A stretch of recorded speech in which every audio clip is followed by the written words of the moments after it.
Budak Bayangan Bab 6. Suni pergi untuk menghadapi makhluk mimpi buruk. Dan bukan makhluk apapun, pada saat itu, tetapi salah satu dari kategori kelima, tiran yang menakutkan dan menakutkan. Peluang untuk bertahan hidup sangat rendah sehingga siapapun akan menertawakan wajahnya jika dia menyarankan untuk mencoba melawannya. Jika mereka bukan bangkit 2 atau 3 peringkat di atas makhluk itu, tentu saja. Yang pasti Suni tidak. Namun, entah bagaimana dia harus berurusan dengan Raja Gunung ini untuk menghindari kematian yang lebih menyedihkan. Tingkat konyol di mana peluang ditumpuk melawannya sejak awal eksekusi yang tertunda ini sudah lama sekali, jadi dia tidak punya energi lagi untuk memikirkannya. Lagi pula, apa yang perlu ditakuti? Dia sudah sama saja sudah mati. Ini tidak seperti dia bisa mendapatkan yang lebih mematikan. Jadi mengapa khawatir? Di sisi lain api unggun, keadaan berubah dari buruk menjadi lebih buruk. Sebagian besar budak sudah mati. Beberapa prajurit masih berusaha mati-matian untuk melawan monster itu. Tetapi jelas bahwa mereka tidak akan bertahan lama. Tepat di depan mata Suni, tiran itu mengangkat seorang budak mati, menyeret rantai itu bersamanya, dan membuka lebar rahangnya yang mengerikan. Dengan satu gigitan yang menghancurkan, tubuh budak itu terbelah menjadi 2, hanya menyisakan tunggul berdarah di dalam belenggu. 5 mata susu Mountain King yang acuh tak acuh menatap ke kejauhan saat dia mengunyah, aliran darah mengalir di dagunya. Melihat lengan atas makhluk itu sibuk, salah satu prajurit berteriak dan menerjang ke depan, mengacungkan tombak panjangnya. Tanpa menoleh, tiran itu mengulurkan salah satu lengan bawahnya yang lebih pendek, menangkap kepala prajurit itu dengan cengkeraman besi dan meremasnya. Menghancurkan tengkorak lelaki malang itu seperti gelembung sabun. Sesaat kemudian, tubuh tanpa kepala itu terlempar ke tebing dan menghilang ke dalam jurang di bawah. Sifty membungkuk, memuntahkan isi perutnya. Lalu dia dengan gemetar bangkit dan memelototi Suni. Nah, kami sudah memeriksanya, sekarang apa? Suni tidak menjawab. Termenung mengamati tiran itu dengan kepala sedikit miring ke satu sisi. Sifty menatapnya lagi, lalu menoleh ke Scholar. Sudah kubilang, Pak Tua, anak laki-laki itu sakit kepala. Bagaimana dia bisa begitu tenang? Set, pelankan suaramu, bodoh. Darah terkuras dari wajah Sifty saat dia menamparkan dirinya sendiri, menutupi mulutnya dengan kedua tangan. Kemudian dia melemparkan pandangan ketakutan ke arah tiran itu. Untungnya, kekejian itu terlalu sibuk berpesta dengan para budak, yang beruntung yang sudah mati dan yang sial yang masih hidup untuk memperhatikan mereka. Sifty perlahan menghembuskan napas. Suni asyik berpikir, mengukur peluangnya untuk bertahan hidup. Bagaimana cara menyingkirkan benda itu? Dia tidak memiliki kekuatan khusus, juga tidak memiliki pasukan yang siap untuk mengubur tiran di bawah tumpukan mayat. Dia bahkan tidak punya senjata untuk setidaknya menggores bajingan sialan itu. Suni mengalihkan pandangannya dan melihat melewati makhluk itu, ke dalam kegelapan tak berujung dari langit tanpa bulan. Saat dia melihat malam, kilatan terang melesat di udara dan bertabrakan dengan salah satu lengan tiran, meledak menjadi hujan bunga api.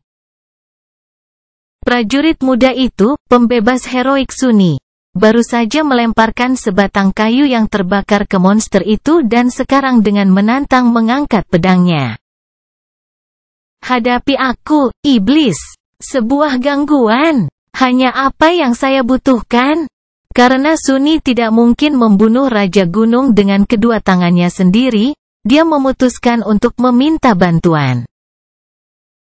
Seorang manusia tidak akan melakukan tugasnya, jadi sebagai gantinya, dia berencana untuk menggunakan kekuatan alam. Karena aku tidak bisa melakukan bajingan itu sendiri, mari buat gravitasi melakukannya untukku. Dia sedang memikirkan detail rencana ketika keberanian bodoh pahlawan muda itu memberikan kesempatan. Sekarang semuanya tergantung pada berapa lama si idiot sombong itu bisa bertahan hidup. Ikut denganku, kata Sunny sambil mulai berlari ke ujung jauh dari peron batu. Tempat gerobak berat itu bertengger sangat dekat dengan tepi tebing. Shifty dan Scholar berbagi pandangan ragu, tapi kemudian mengikuti, mungkin mengacaukan ketenangannya dengan kepercayaan diri, atau mungkin ilham ilahi. Bagaimanapun, itu adalah fakta yang diketahui secara luas bahwa orang gila sering disukai oleh para dewa. Di belakang mereka, pahlawan dengan gesit merunduk di bawah cakar tiran itu, menebasnya dengan pedang. Tepi yang tajam meluncur tidak efektif melintasi bulu yang kotor, bahkan tidak menggores flash makhluk itu. Detik berikutnya, tiran itu bergerak dengan kecepatan yang menakutkan, melemparkan keempat tangannya ke arah musuh barunya yang menjengkelkan. Tapi Sunny tidak tahu. Dia berlari dengan semua kecepatannya, semakin dekat dan semakin dekat ke gerobak. Sesampai di sana, dia buru-buru melihat sekeliling, memeriksa apakah ada larva di dekatnya, dan pindah ke roda belakangnya. Gerobak ditinggalkan di ujung atas platform batu, yang menyempit dan berbelok kembali ke jalan. Itu diputar ke samping untuk menghalangi angin, dengan bagian depan menghadap ke dinding gunung dan punggungnya menghadap ke tebing. Ada dua irisan kayu besar yang ditempatkan di bawah roda belakang untuk mencegah gerobak terguling ke belakang. Sunny menoleh ke teman-temannya dan menunjuk ke irisan. Saat aku memberitahumu, singkirkan keduanya. Lalu dorong. Mengerti? Apa sebabnya? Shifty menatapnya dengan ekspresi tercengang di wajahnya. Sarjana hanya melihat irisan, dan kemudian pada tiran. Pahlawan, secara ajaib, masih hidup. Dia menenun di antara anggota tubuh makhluk itu, selalu hanya setengah detik dari yang benar-benar dikeluarkan. Dari waktu ke waktu, pedangnya melayang di udara, tetapi sia-sia, bulu Mountain King terlalu tebal, dan kulitnya terlalu keras untuk dilukai oleh senjata biasa. Ada sedikit ketakutan di wajah prajurit muda itu. Semua prajurit lainnya, sejauh yang bisa dilihat Sunny, sudah mati. Jadi dia benar-benar membutuhkan yang satu itu untuk hidup sedikit lebih lama. Jangan mati dulu, dia pikir. Kepada Shifty, dia hanya berkata, Anda akan melihat. Saat berikutnya, Sunny berlari lagi, mencoba mengikuti rantai dari penyangga yang ditempelkan ke gerobak.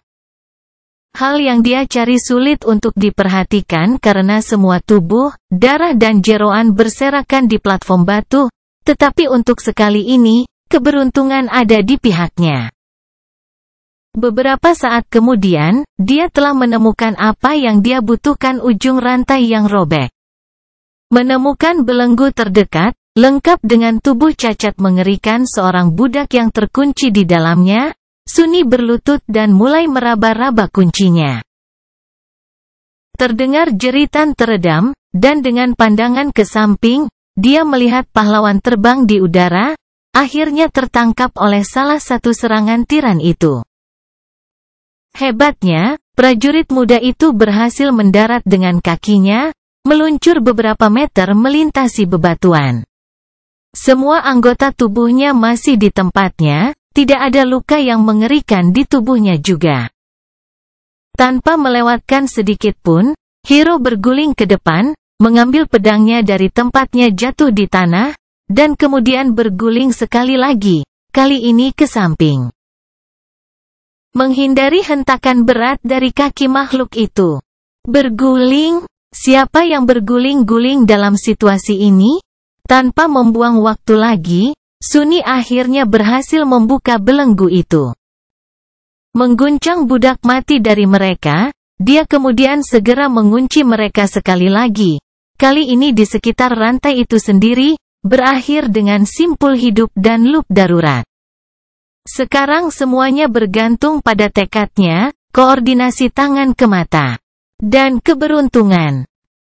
Beralih ke Shifty dan Scholar, yang masih menunggu di gerobak, dia berteriak, "Sekarang!"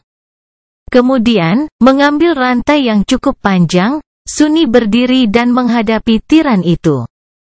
Hiro meliriknya setengah. Matanya tertuju pada rantai sejenak dan kemudian dengan cepat mengikutinya ke gerobak.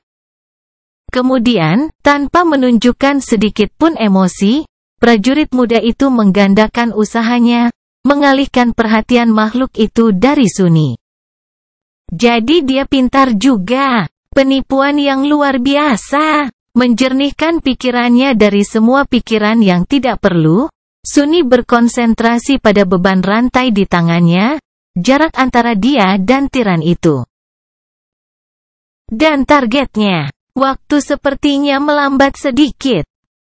Tolong, jangan lewatkan. Mengumpulkan seluruh kekuatannya, Sunny berputar dan melemparkan rantai itu ke udara, seolah-olah seorang nelayan menebarkan jalannya. Lingkaran terbuka saat terbang, menutup posisi pertarungan antara pahlawan dan tiran. Rencana Sunny adalah memasang lingkaran di tanah cukup dekat dengan mereka sehingga begitu salah satu kaki tiran itu mendarat di perangkap, dia bisa menarik rantai dan mengencangkannya di sekitar pergelangan kaki monster itu. Tapi rencananya gagal secara spektakuler. Artinya, itu benar-benar tontonan. Di saat-saat terakhir, Mountain King tiba-tiba tersentak ke belakang, dan bukannya jatuh ke tanah, lingkaran rantai mendarat dengan sempurna di lehernya. Sedetik kemudian mengencang, bertindak sebagai jerat besi. Sunny membeku sesaat, tidak mempercayai matanya. Dan kemudian mengepalkan tinjunya, menahan diri untuk tidak menggoyangkannya dengan penuh kemenangan di udara. Ya, dia berteriak dalam hati. Beberapa saat kemudian, gerobak akan terguling dari tebing, menarik tiran itu ke bawah. Sunny menoleh ke belakang untuk memastikan, dan langsung menjadi lebih pucat dari biasanya. Shifty dan Scholar berhasil melepaskan irisan dari bawah roda gerobak dan sekarang dengan putus asa mendorongnya ke tepi jalan. Namun, gerobak itu berputar perlahan. Sangat lambat. Jauh lebih lambat dari yang diantisipasi Sunny. Dia menoleh ke tiran, panik. Makhluk itu, terkejut dengan beban yang tiba-tiba menekan lehernya, sudah mengangkat tangannya untuk merobek rantai itu. Mata Sunny melebar. Detik berikutnya, Hiro menabrak salah satu kaki tiran, membuatnya kehilangan keseimbangan dan mengulur waktu. Sunny sudah berlari ke gerobak, mengumpat keras di benaknya. Mencapai itu, dia melemparkan dirinya ke kayu lembab bersama Shifty dan cendekia. Mendorong dengan semua kekuatan yang tersisa di tubuhnya yang agak kecil, tetapi dipukuli dengan parah dan sangat lelah. Gulungan. Gulung, dasar bajingan. Gerobak melaju sedikit, tapi masih agak lambat mencapai tepi tebing. Pada saat yang sama, tiran itu akhirnya berhasil memegang rantai yang diikatkan di lehernya, siap untuk membebaskan diri. Sekarang apakah mereka hidup atau tidak hanyalah pertanyaan tentang hal mana yang akan terjadi lebih dulu. Budak Bayangan Bab 7. Gulung, dasar bajingan. Sunny menekan dirinya ke gerobak, mendorong dengan sekuat tenaga. 4 lembu kuat yang biasanya menariknya sekarang sudah mati, dan sebagai gantinya, 3 budak yang lelah mencoba melakukan pekerjaan itu. Bahkan dengan kemiringan jalan yang membantu mereka, kecepatan gerobak sangat lambat. Sebagai perbandingan, tiran itu bergerak lebih cepat. Mendorong pahlawan ke belakang dengan sapuan lengan bawahnya yang mematikan, dia mengangkat dua lainnya ke lehernya dan mencoba meraih rantai yang melilitnya seperti jerat. Namun, kali ini fisik Mountain King yang menakutkan berubah menjadi kerugian, cakar tulangnya yang panjang dan menakutkan sempurna untuk mencabik-cabik daging. Tetapi itu bukan alat terbaik untuk manipulasi yang tepat. Tiran itu butuh beberapa waktu untuk memegang rantai itu tanpa memotong lehernya sendiri. Saat itu, gerobak hampir berada di tepi tebing. Ayo, sedikit lagi. Yang terjadi selanjutnya terjadi dengan sangat cepat.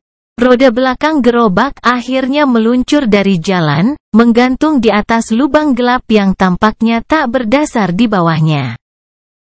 Makhluk itu berbalik, menatap tanpa ekspresi pada ketiga budak itu dengan 5 matanya yang mati seperti susu. Gerobak itu berbelok, membuat Shifty dan Scholar terlempar dari kaki mereka, lalu membeku, seimbang dengan berbahaya di poros tengahnya. Sunny adalah satu-satunya yang tersisa.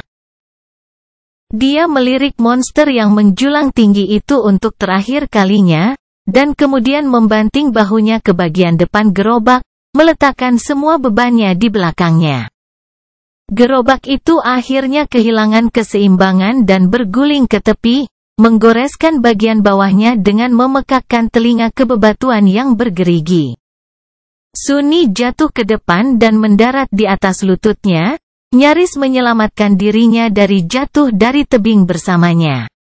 Memalingkan kepalanya ke arah tiran, dia memberikannya senyum jahat. Mountain King bergerak untuk menerjang budak kurus itu, tapi sudah terlambat. Sesaat kemudian, rantai di lehernya mengencang, dan dia ditarik ke belakang dengan kekuatan yang luar biasa, terbang melewati tepi tebing seperti boneka kain. Makhluk itu jatuh ke dalam kegelapan diam-diam, seolah menolak untuk percaya bahwa ia dikalahkan oleh manusia kecil. Pergi dan mati, bajingan, pikir Sunny. Kemudian dia menarik satu napas dalam-dalam dan tersungkur ke tanah, benar-benar kelelahan. Apakah ini? Apakah saya lulus uji coba? Dia beristirahat di bebatuan yang dingin, menatap langit malam, dan menunggu suara yang samar-samar familiar, tapi sulit dipahami itu mengumumkan kemenangannya. Tapi alih-alih itu, gelombang demi gelombang rasa sakit yang sebelumnya dia abaikan akhirnya mulai menyusul tubuhnya yang dilecehkan. Sunny mengerang, merasa sakit di sekujur tubuhnya. Kulit di punggungnya, disayat oleh cambuk budak dan ditusuk oleh paku tulang larva yang baru lahir, sangat menderita. Dia juga mulai menggigil, sekali lagi termakan oleh hawa dingin yang mengerikan. Saya rasa tidak, pikirannya lambat dan berlumpur. Apalagi yang harus saya lakukan? Sosok gelap muncul di atasnya. Itu adalah pahlawan, terlihat tenang dan setampan biasanya. Ada kotoran dan goresan di armornya, tapi selain itu, prajurit muda itu tampak baik-baik saja. Dia mengulurkan satu tangan ke Sunny. Berdiri. Kamu akan mati kedinginan. Sunny menghela napas, menerima bahwa mimpi buruk pertamanya belum berakhir. Kemudian dia mengatupkan giginya dan perlahan bangkit, mengabaikan uluran tangan Hiro.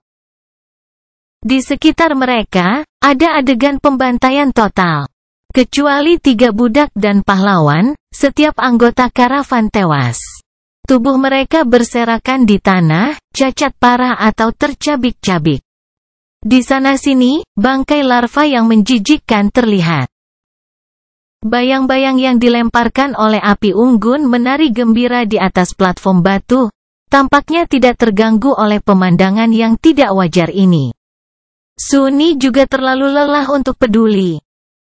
Shifty dan Scholar sudah bangun, menatap Hiro dengan ketakutan yang melelahkan.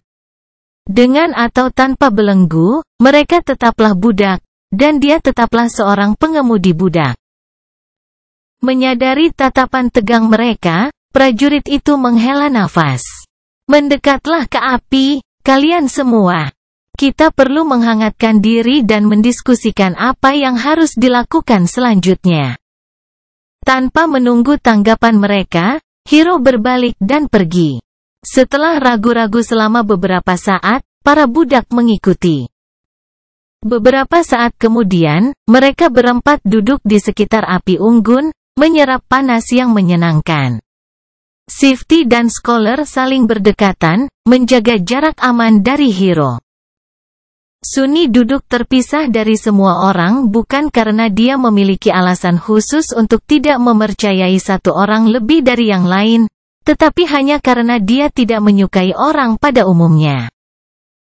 Tumbuh dewasa, Sunny selalu tidak cocok. Bukannya dia tidak pernah mencoba untuk dekat dengan seseorang, hanya saja dia terlihat kurang memiliki kemampuan. Seperti ada dinding tak terlihat antara dia dan orang lain. Jika dia harus mengungkapkannya dengan kata-kata, Sunny akan mengatakan bahwa dia dilahirkan tanpa perlengkapan kecil tapi penting di otaknya yang tampaknya dimiliki semua orang. Akibatnya, dia sering bingung dengan perilaku manusia, dan usahanya untuk menirunya, betapapun rajinnya, pasti gagal. Keanehan ini membuat orang lain tidak nyaman. Singkatnya, dia sedikit berbeda dan jika ada satu hal yang dibenci orang, itu adalah hal yang berbeda dari mereka. Seiring waktu, Sunny belajar untuk menghindari terlalu dekat dengan siapapun dan menyesuaikan diri dengan nyaman dalam perannya yang terbuang. Kebiasaan ini bermanfaat baginya, karena tidak hanya membuatnya mandiri, tetapi juga menyelamatkannya dari ditusuk dari belakang oleh karakter yang teduh di banyak kesempatan. Itu sebabnya dia tidak senang berbagi sisa mimpi buruk ini dengan 3 orang asing. Alih-alih mencoba memulai percakapan, Sunny duduk diam sendirian, melamun. Setelah beberapa menit, suara Hiro akhirnya memecah kesunyian. Begitu matahari terbit, kita akan mengumpulkan makanan dan air apapun yang bisa kita temukan dan kembali menuruni gunung. Shifty memberinya tatapan menantang. Kenapa kita harus kembali? Untuk dirantai lagi? Prajurit muda itu menghela nafas. Kita bisa berpisah begitu kita meninggalkan pegunungan. Tapi sampai saat itu, aku masih bertanggung jawab atas hidupmu. Kita tidak bisa melanjutkan jalan karena jalan melewati celah gunung itu panjang dan sulit. Tanpa perbekalan itu disimpan di gerobak, peluangmu untuk membuatnya tidak tinggi. Itulah mengapa kembali adalah harapan terbaik kita. Sarjana membuka mulutnya, berencana untuk mengatakan sesuatu, tetapi kemudian berpikir lebih baik dan tetap diam. Terkutuk licik, tampaknya diyakinkan oleh kata-kata rasional pahlawan. Kita tidak bisa turun. Mereka bertiga menoleh ke arah Sunny, terkejut mendengar suaranya. Shifty tertawa terbahak-bahak dan melirik prajurit itu. Jangan dengarkan dia, Paduka. Bocah ini, tersentuh oleh para dewa. Dia gila, itulah yang ingin kukatakan. Pahlawan mengerutkan kening, menatap para budak. Kalian berdua masih hidup berkat keberanian anak ini. Apakah kalian tidak malu menjelek-jelekkannya? Shifty mengangkat bahu, menunjukkan bahwa dia tidak malu sama sekali. Prajurit muda itu menggelengkan kepalanya. Aku ingin mendengar alasannya. Katakan padaku, kenapa kita tidak bisa turun? Sunny bergeser, tidak nyaman menjadi pusat perhatian semua orang. Karena monster itu belum mati. Budak Bayangan bab 8. Karena monster itu belum mati. Kata-kata yang tidak menyenangkan ini tergantung dalam keheningan. 3 pasang mata terbelalak, menatap tepat ke arah Sunny. Mengapa kamu mengatakan itu? Setelah memikirkannya, Sunny sampai pada kesimpulan bahwa tiran itu memang masih hidup. Alasannya cukup mudah, dia tidak mendengar mantra yang memberi selamat padanya karena membunuh makhluk itu setelah jatuh dari tebing. Yang berarti bahwa itu tidak dibunuh. Tetapi dia tidak bisa menjelaskan hal itu kepada teman-temannya. Dia menunjuk ke atas. Monster itu melompat dari ketinggian yang luar biasa untuk mendarat di peron ini. Namun dia tidak terluka sama sekali. Mengapa dia terbunuh dengan jatuh dari peron? Baik pahlawan maupun para budak tidak dapat menemukan kekurangan dalam argumennya. Lanjut Sunny. Artinya dia masih hidup di suatu tempat di bawah gunung. Jadi dengan kembali, kita akan mengantarkan diri kita ke perutnya. Shifty mengumpat dengan keras dan merangkak mendekati api unggun, menatap kegelapan dengan teror di matanya. Sarjana menggosok pelipisnya, bergumam, tentu saja. Kenapa aku tidak menyadari diriku sendiri? Pahlawan adalah yang paling tabah dari ketiganya. Setelah memikirkannya, dia mengangguk. Lalu kita naik dan melewati celah gunung. Tapi bukan itu saja. Dia melirik ke arah di mana tiran itu jatuh. Jika monster itu masih hidup, ada kemungkinan besar dia akan kembali ke sini, dan kemudian mengejar kita. Yang berarti waktu sangat penting. Kita harus bergerak segera setelah matahari terbit. Dia menunjuk ke tubuh-tubuh robek yang berserakan di peron. Kita tidak bisa membiarkan diri kita beristirahat sepanjang malam lagi. Kita perlu mengumpulkan perbekalan sekarang. Jika ada kesempatan, aku ingin memberi orang-orang ini setidaknya penguburan sederhana setelah mengumpulkan semua yang kita bisa sejak saat itu. Tapi sayangnya, takdir telah memutuskan sebaliknya. Pahlawan bangkit dan mengacungkan pisau tajam. Shifty tegang dan memperhatikan pedangnya dengan hati-hati, tapi kemudian santai, melihat prajurit muda itu tidak menunjukkan tanda-tanda agresi. Makanan, air, pakaian hangat, kayu bakar. Itulah yang perlu kita temukan. Mari kita berpencar dan menyelesaikan satu tugas masing-masing. Kemudian dia menunjuk dirinya sendiri dengan ujung pisau. Aku akan mengukir bangkai lembu untuk mendapatkan daging bagi kita. Cendekiawan melihat sekeliling platform batu sebagian besar tenggelam dalam bayang-bayang yang dalam dan meringis. Aku akan mencari kayu bakar. Shifty juga melirik ke kiri dan ke kanan, dengan pancaran aneh di matanya.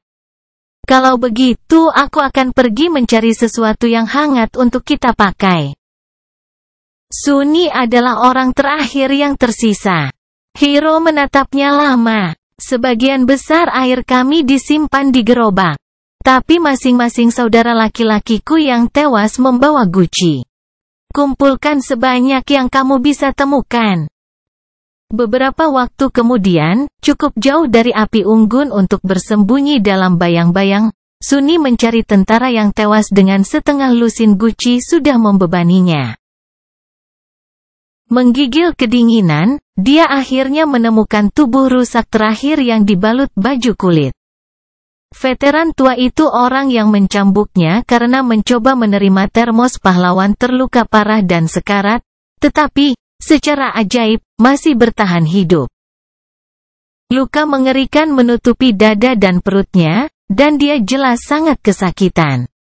Waktunya hampir habis. Sunny berlutut di samping prajurit yang sekarat itu dan memandangnya, mencari guci pria itu. Sungguh ironi, pikirnya. Pria yang lebih tua mencoba memfokuskan pandangannya pada Sunny dan dengan lemah menggerakkan tangannya, meraih sesuatu. Sunny melihat ke bawah dan melihat pedang yang hancur tergeletak di tanah tidak jauh dari mereka. Penasaran, dia mengambilnya. Apakah kamu mencari ini? Kenapa? Apakah kalian seperti Viking? Ingin mati dengan senjata di tangan? Prajurit yang sekarat itu tidak menjawab, memperhatikan budak muda itu dengan emosi intens yang tidak diketahui di matanya. Sunny menghela napas. Yah, sebaiknya begitu. Lagi pula, aku berjanji akan melihatmu mati. Dengan itu, dia mencondongkan tubuh ke depan dan menggorok leher lelaki tua itu dengan ujung tajam pisaunya yang patah, lalu membuangnya. Prajurit itu bergerak-gerak, tenggelam dalam darahnya sendiri. Ekspresi di matanya berubah, apakah itu rasa terima kasih? Atau kebencian? Sunni tidak tahu. Ilusi atau tidak, ini adalah pertama kalinya dia membunuh manusia. Sunni mengira akan merasa bersalah atau takut, tapi sebenarnya tidak ada apa-apa. Tampaknya, baik atau buruk, asuhannya yang kejam di dunia nyata telah mempersiapkannya dengan baik untuk saat ini. Dia duduk diam di dekat lelaki tua itu, menemaninya dalam perjalanan terakhir ini. Setelah beberapa saat, suara mantra datang berbisik ke telinganya, "Kamu telah membunuh manusia yang tidak aktif, nama tidak diketahui." Sunni tersentak. Oh, benar. Membunuh orang juga merupakan pencapaian, sejauh menyangkut mantra. Mereka biasanya tidak menunjukkan ini di webtoons dan drama. Dia mendaftarkan fakta itu dan menyimpannya. Tapi, ternyata, mantra itu belum selesai diucapkan. Anda telah menerima memori. Sunni membeku, membuka matanya lebar-lebar. Ya, ayo, beri aku sesuatu yang bagus. Kenangan bisa berupa apa saja, mulai dari senjata hingga barang-barang ajaib. Satu yang diterima dari musuh peringkat yang tidak aktif tidak akan terlalu kuat. Tapi itu masih anugerah, tidak berbobot dan tidak terdeteksi, dapat dipanggil dari ketiadaan dengan pemikiran sederhana, sebuah memori sangat berguna. Terlebih lagi, tidak seperti benda jasmani, dia akan dapat membawanya kembali ke dunia nyata. Keuntungan memiliki sesuatu seperti itu di pinggiran sulit ditaksir terlalu tinggi. Senjata. Beri aku pedang. Menerima memori, Silver Bell, Sunni menghela napas, kecewa. Yah, dengan keberuntunganku, apa yang kuharapkan? Tetap saja, hal ini layak untuk diselidiki. Mungkin itu memiliki pesona yang kuat, seperti mampu mengirimkan gelombang sonik yang merusak atau menangkis proyektil yang masuk. Sunni memanggil rune dan berkonsentrasi pada kata Silver Bell. Segera, sebuah gambar bel kecil muncul di depan matanya, dengan seuntai teks pendek di bawahnya. Silver Bell, kenang-kenangan kecil dari rumah yang telah lama hilang, yang pernah membawa kenyamanan dan kegembiraan bagi pemiliknya. Deringnya yang jelas dapat didengar dari jarak bermil-mil. Benar-benar omong kosong, pikir Sunni sedih. Ingatan pertamanya ternyata sangat tidak berguna. Seperti semua yang dia miliki. Dia hampir mulai melihat tema bagaimana mantra itu memperlakukannya. Apapun. Sunni membuang rune-rune itu dan kemudian menyibukkan diri melepas jubah bulu dan sepatu bot kulit yang hangat dan kokoh dari mayat itu. Sebagai seorang perwira, kualitas pakaian ini jauh di atas prajurit biasa. Setelah memakainya, budak muda itu akhirnya merasa hangat untuk pertama kalinya sejak nikmah dimulai, tidak mengingat waktu singkat yang dia habiskan di dekat api unggun. Sempurna, pikirnya. Jubahnya sedikit berlumuran darah, tapi sekali lagi, begitu pula Sunni. Dia melihat sekeliling, dengan mudah menembus tabir kegelapan dengan matanya yang suram. Hero dan Scholar masih di tengah tugas mereka. Shifty seharusnya mencari pakaian musim dingin, tapi malah dengan rakus menarik cincin dari jari orang mati itu. Tidak terlihat oleh mereka, Sunni ragu-ragu, mengingat apakah dia benar-benar telah memikirkan semuanya dengan matang. Teman-temannya tidak bisa diandalkan. Masa depan terlalu tidak pasti. Bahkan persyaratan untuk melewati nikmah tetap menjadi misteri. Keputusan apapun yang bisa dia buat akan menjadi pertaruhan, paling banter. Tetap saja, dia harus membuat beberapa jika dia ingin bertahan hidup. Tidak membuang-buang waktu lagi untuk berpikir, Sunni mengambil guci-guci itu dan mendesah. Mereka menghabiskan sisa malam dengan duduk membelakangi api unggun, menatap ketakutan ke dalam malam. Meskipun kelelahan, tidak ada yang bisa tidur. Kemungkinan Tiran kembali untuk menghabisi keempat orang yang selamat itu terlalu menakutkan. Hanya pahlawan yang tampaknya baik-baik saja, dengan tenang mengasah pedangnya di bawah cahaya terang dari nyala api yang menari. Suara batu asah yang bergesekan dengan bilahnya entah bagaimana menenangkan. Saat fajar menyingsing, ketika matahari dengan malas mulai menghangatkan udara, mereka mengisi diri dengan semua perbekalan yang berhasil mereka kumpulkan dan berangkat ke udara dingin. Sunni menoleh ke belakang, menatap panggung batu untuk terakhir kalinya. Dia telah berhasil melewati tempat di mana karavan budak seharusnya binasa. Apa yang akan terjadi selanjutnya? Tidak ada yang tahu. Budak Bayangan bab 9. Ada masalah. Mereka berencana untuk mengikuti jalan sampai ke celah gunung dan kemudian melewatinya, pergi sejauh mungkin dari tempat pembantaian sebelum malam tiba. Namun, jalan itu sudah tidak ada lagi. Di beberapa titik selama beberapa bulan terakhir, atau bahkan mungkin baru kemarin, terjadi longsoran batu yang mengerikan. Melenyapkan seluruh bagian jalan yang sempit dan membuat bagian lainnya tidak dapat dilalui. Sunni berdiri di tebing jurang yang luas, melihat ke bawah tanpa ekspresi khusus di wajahnya. Apa yang kita lakukan sekarang? Suara Scholar teredam oleh kerah jubah bulunya. Pengikutnya, Sifty, dengan marah melihat sekeliling. Tatapannya terhenti pada Sunni korban yang cocok untuk melampiaskan kekesalannya. Aku akan memberitahumu apa yang perlu kita lakukan. Singkirkan beban mati. Dia menatap sepatu bot Sunni yang bagus dan menoleh ke Hiro, dengar, yang mulia. Bocah itu terlalu lemah. Dia memperlambat kita. Plus, dia aneh. Bukankah dia membuatmu merinding? Prajurit muda itu menjawab dengan cemberut menghakimi, tapi Sifty belum selesai. Lihat bagaimana dia memelototiku. Aku bersumpah, sejak dia bergabung dengan karavan, tidak ada yang salah. Mungkin lelaki tua itu benar. Bocah itu dikutuk oleh Dewa Bayangan. Sunni berjuang untuk tidak memutar matanya.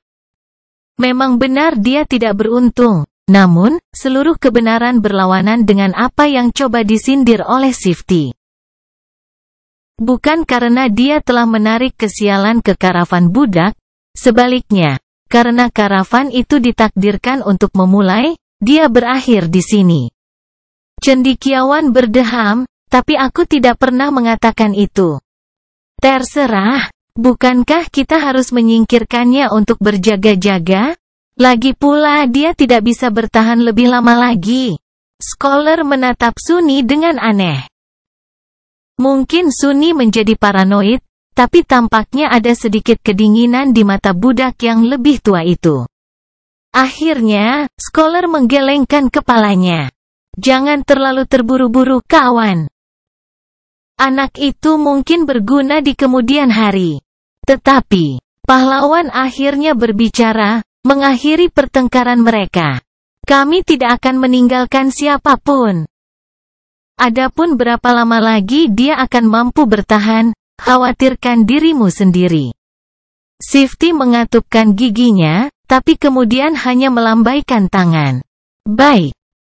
Lalu apa yang harus kita lakukan? Mereka berempat melihat ke jalan yang rusak, lalu menuruni lereng gunung, dan akhirnya naik, di mana dinding tebing terjal terbelah oleh bebatuan yang berjatuhan. Setelah sedikit hening, Scholar akhirnya berbicara, sebenarnya, di masa lalu, dulu ada jalan menuju puncak gunung. Jalan itu kadang-kadang digunakan oleh para peziarah.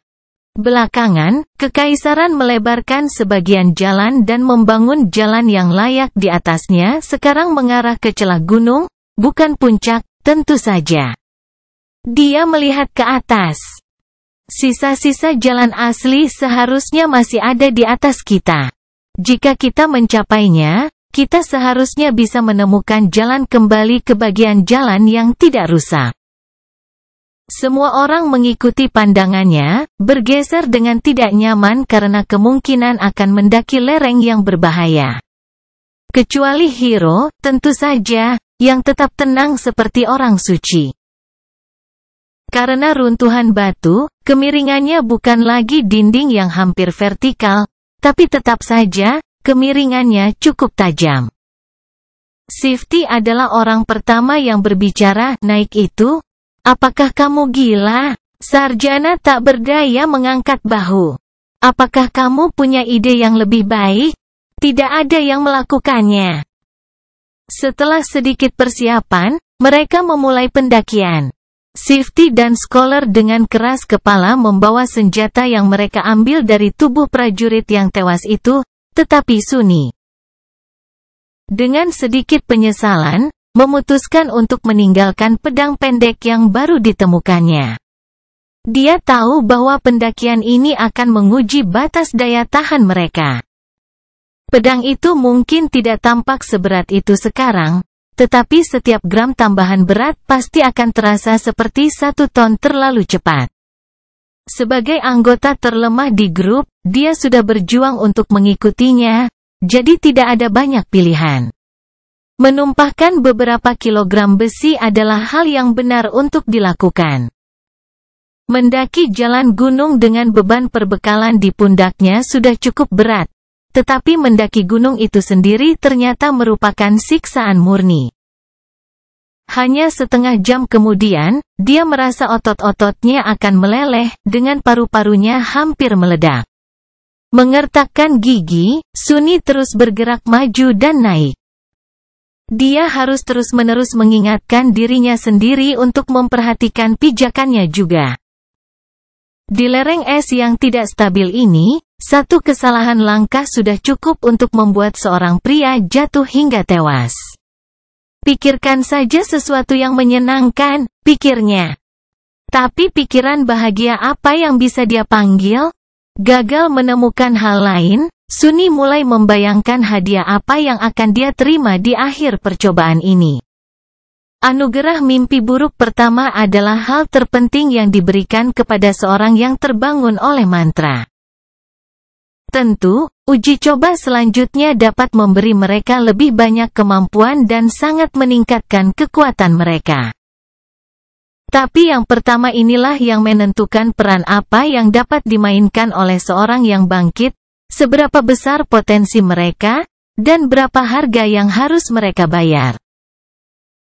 Belum lagi memberi mereka alat yang diperlukan untuk bertahan dan tumbuh di alam impian. Manfaat utama dari anugerah mimpi buruk pertama sederhana. Namun mungkin yang paling penting, setelah menyelesaikan uji coba mereka, aspiran diberikan kemampuan untuk memahami, dan berinteraksi dengan, inti jiwa. Inti jiwa adalah dasar dari peringkat dan kekuatan seseorang. Semakin kuat inti Anda, semakin besar kekuatan Anda akan tumbuh. Hal yang sama berlaku untuk makhluk mimpi buruk. Dengan peringatan mematikan bahwa tidak seperti manusia, mereka dapat memiliki banyak inti. Binatang buas rendahan hanya memiliki 1 inti. Tetapi seorang tiran seperti Raja Gunung memiliki 5 inti.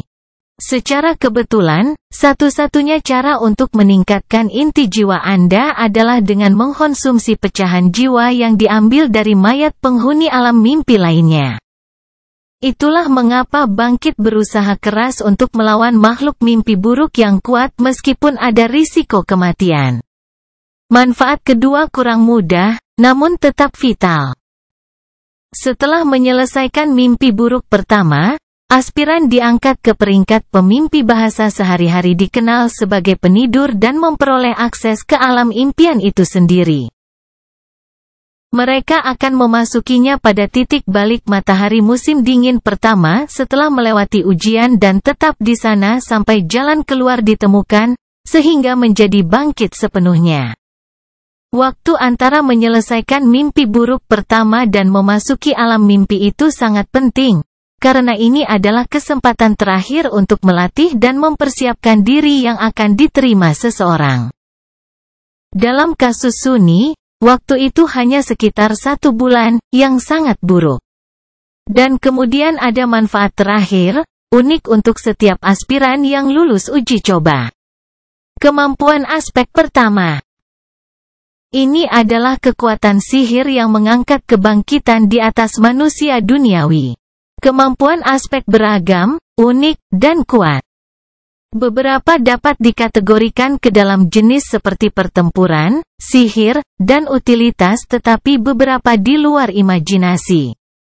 Berbekal kekuatan kemampuan mereka, bangkit telah mampu menyelamatkan dunia dari banjir makhluk mimpi buruk. Namun, kekuatan itu datang dengan tangkapan. Dengan kemampuan pertama mereka, setiap kebangkitan juga menerima cacat, terkadang disebut counter. Cacat ini beragam seperti kemampuan, mulai dari yang relatif tidak berbahaya hingga melumpuhkan, atau, dalam beberapa kasus, bahkan fatal. Aku ingin tahu jenis kemampuan apa yang akan didapatkan oleh seorang budak kuil, pikir Sunni, tidak terlalu optimis tentang prospeknya.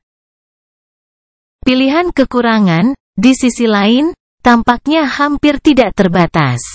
Mari berharap aspek saya akan berkembang di akhir kegagalan ini. Atau, lebih baik lagi, berubah total. Jika aspiran bekerja dengan sangat baik, ada kemungkinan aspek yang diberikannya melalui evolusi awal. Aspek, seperti Sol Chores, memiliki peringkat berdasarkan potensi kekuatan dan kelangkaan. Peringkat terendah disebut Dormant, diikuti oleh Awaken, Ascended, Transcendent, Supreme, Secret dan Divine meskipun tidak ada yang pernah melihat yang terakhir. Dengan jumlah omong kosong yang telah kulalui, mantra itu jika memiliki hati nurani harus memberiku setidaknya aspek yang bangkit. Benar, atau mungkin bahkan yang naik? Akhirnya, ada kemungkinan kecil untuk menerima nama sejati sesuatu seperti gelar kehormatan yang diberikan oleh mantra kepada kebangkitan favoritnya. Nama itu sendiri tidak memiliki manfaat, tetapi setiap kebangkitan yang terkenal tampaknya memilikinya. Itu dianggap sebagai tanda keunggulan tertinggi. Namun, jumlah orang yang berhasil mendapatkan nama sejati selama mimpi buruk pertama mereka sangat kecil sehingga Sunni bahkan tidak repot memikirkannya. Siapa yang butuh keunggulan? Beri aku kekuatan. Dia mengutuk, merasa bahwa upaya angan-angan ini hanya membuatnya lebih tertekan dan marah. Mungkin aku alergi mimpi. Alergi seperti itu akan sangat ironis, mengingat dia ditakdirkan untuk menghabiskan setengah dari sisa hidupnya di alam mimpi jika dia bertahan cukup lama untuk sampai ke sana, itu saja. Namun, petualangan mental Sunni tidak sepenuhnya sia-sia. Melihat ke atas dari bebatuan licin di bawah kakinya, dia menyadari bahwa matahari sudah jauh lebih rendah. Kalau dipikir-pikir, udaranya juga terasa jauh lebih dingin. Setidaknya itu membantuku menghabiskan waktu, pikir Sunni. Malam semakin dekat. Budak Bayangan bab 10. Pada saat mereka memutuskan untuk berhenti, Sunni hampir pingsan. Setelah berjam-jam melintasi lereng gunung yang kasar, tubuhnya hampir mencapai batasnya. Namun, yang mengejutkan semua orang, Shifty tampaknya melakukan hal yang lebih buruk darinya. Mata budak nakal itu berlumpur dan tidak fokus, berkeliaran tanpa tujuan. Napasnya tersengal-sengal dan dangkal, seolah-olah ada sesuatu yang menekan paru-parunya. Dia tampak demam dan tidak sehat. Begitu Hiro menemukan tempat yang cocok untuk berkemah, Shifty langsung pingsan di tanah. Bagian yang paling mengerikan dari semua ini adalah kurangnya kutukan kemarahan yang sudah biasa mereka lakukan. Budak itu terbaring diam dan tidak bergerak, dengan hanya gerakan dadanya yang menunjukkan bahwa dia masih hidup. Beberapa saat kemudian, dia membuka tutup gucinya dengan tangan gemetar dan dengan rakus meminum beberapa tegukan besar. Hemat airmu, kata Hiro, sedikit kekhawatiran entah bagaimana menemukan jalannya ke dalam suaranya yang biasanya tabah. Mengabaikan kata-kata ini, Shifty minum lebih banyak, mengosongkan guci sepenuhnya. Scholar tidak terlihat jauh lebih baik darinya. Pendakian yang sulit memakan banyak korban pada budak yang lebih tua. Meskipun dingin tak tertahankan, dia berkeringat, dengan mata merah dan ekspresi muram di wajahnya. Menjadi yang terlemah dari ketiganya, entah bagaimana Sunny berhasil bertahan dengan yang terbaik. Tidak bisakah kita mencairkan salju begitu tidak ada lagi air? Hiro memberi cendekia tampilan yang rumit. Mungkin ada saatnya kita tidak bisa membuat api, agar tidak menarik perhatian yang tidak diinginkan. Tidak ada yang berkomentar, tahu betul perhatian siapa yang harus mereka hindari. Ingatan akan kengerian Mountain King masih segar di benak mereka. Untungnya, hari ini Hiro berhasil menemukan ceruk alami di dinding gunung, bertengger di balik birai sempit. Api tersembunyi dengan baik oleh bebatuan, memungkinkan mereka menikmati kehangatannya tanpa takut ketahuan. Tidak ada yang ingin berbicara, jadi mereka hanya memanggang irisan daging lembu di atas api dan makan dalam diam. Pada saat langit benar-benar hitam, Shifty dan Scholar sudah tertidur, tenggelam dalam mimpi buruk mereka sendiri. Hiro mengeluarkan pedangnya dan bergerak ke tepi singkapan batu. Cobalah istirahat juga, aku akan jaga dulu. Sunny memberinya anggukan dan berbaring di dekat perapian, sangat lelah. Tertidur dalam mimpi adalah pengalaman baru baginya. Tetapi, di luar dugaan, ternyata hal itu biasa saja. Begitu kepalanya menyentuh tanah, kesadarannya menyelinap ke dalam kegelapan. Setelah apa yang terasa seperti hanya sedetik, seseorang dengan lembut membangunkannya. Grogi dan bingung, Sunny berkedip beberapa kali, akhirnya menyadari Hiro melayang di atasnya. Keduanya tidak terlihat terlalu baik, jadi lebih baik beri mereka waktu untuk pulih. Jangan biarkan apinya padam dan bangunkan kami saat matahari mulai terbit. Atau jika monster itu muncul. Sunny diam-diam bangkit dan berganti tempat dengan Hiro, yang menambahkan beberapa batang kayu ke dalam api dan segera tertidur lelap. Selama beberapa jam, dia sendirian. Langit hitam, dengan bintang-bintang redup dan bulan sabit tajam yang baru lahir. Namun, cahayanya tidak cukup untuk menembus kegelapan yang menyelimuti gunung.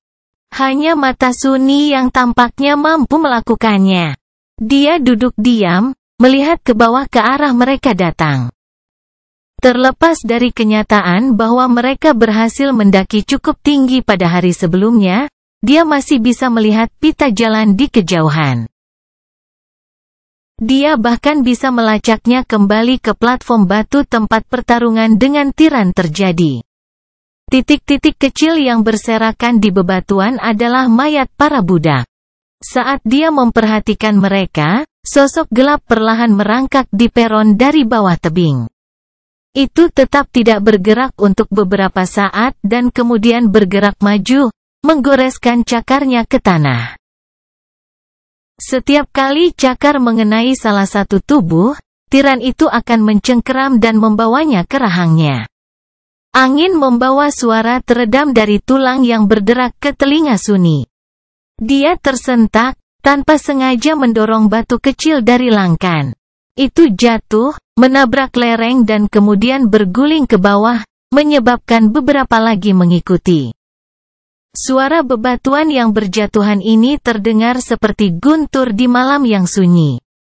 Jauh di bawah, tiran itu tiba-tiba menoleh, menatap langsung ke arah Sunny.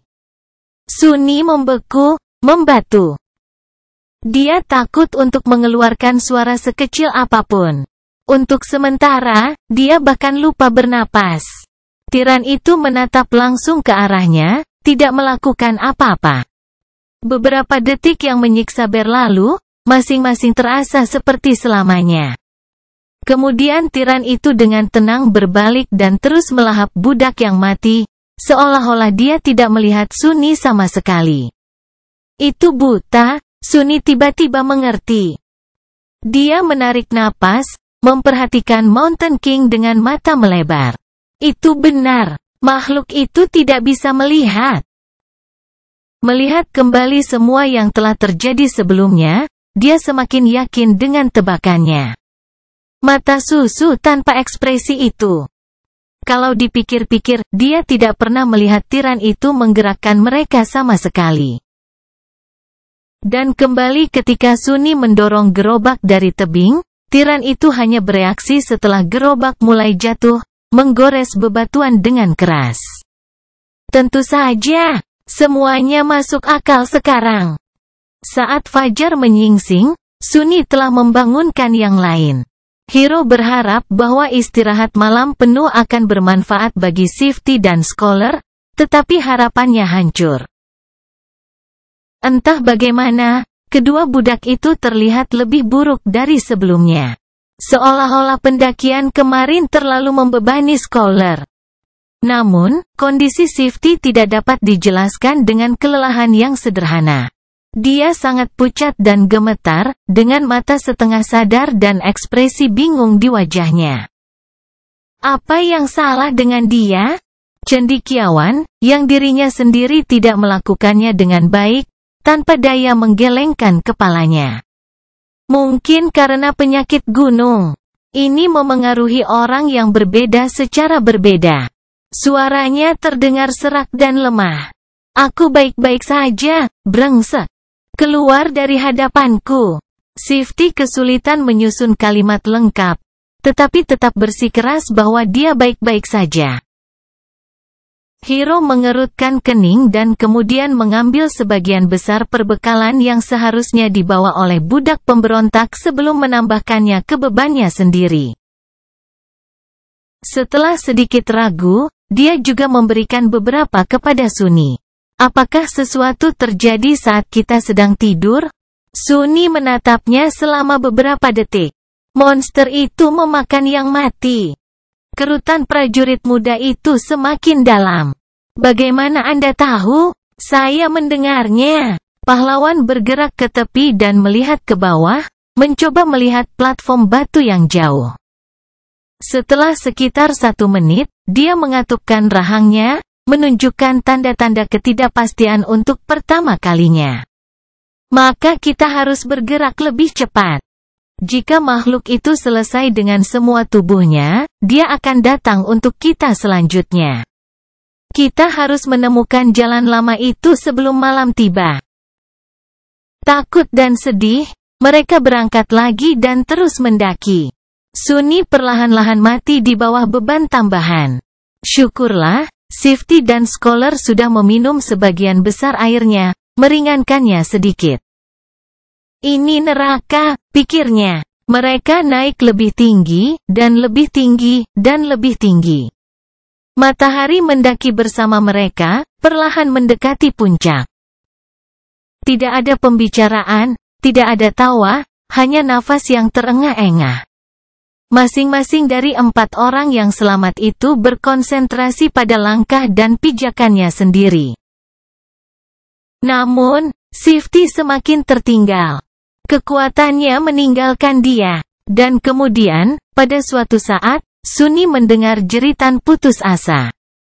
Berbalik, dia hanya punya waktu untuk melihat wajah panik. Kemudian Sifty jatuh ke belakang, kakinya terpeleset di atas batu yang tertutup es. Dia membentur tanah dengan keras dan berguling, masih berusaha meraih sesuatu. Tapi sudah terlambat. Membeku di tempat dan tak berdaya, mereka hanya bisa menyaksikan tubuhnya jatuh menuruni lereng, meninggalkan bekas darah di bebatuan. Setiap detik, Shifty semakin tidak terlihat seperti laki-laki dan lebih seperti boneka kain. Beberapa saat kemudian, dia akhirnya berhenti, menabrak bagian atas batu besar yang menonjol di tumpukan daging yang patah. Shifty sudah mati.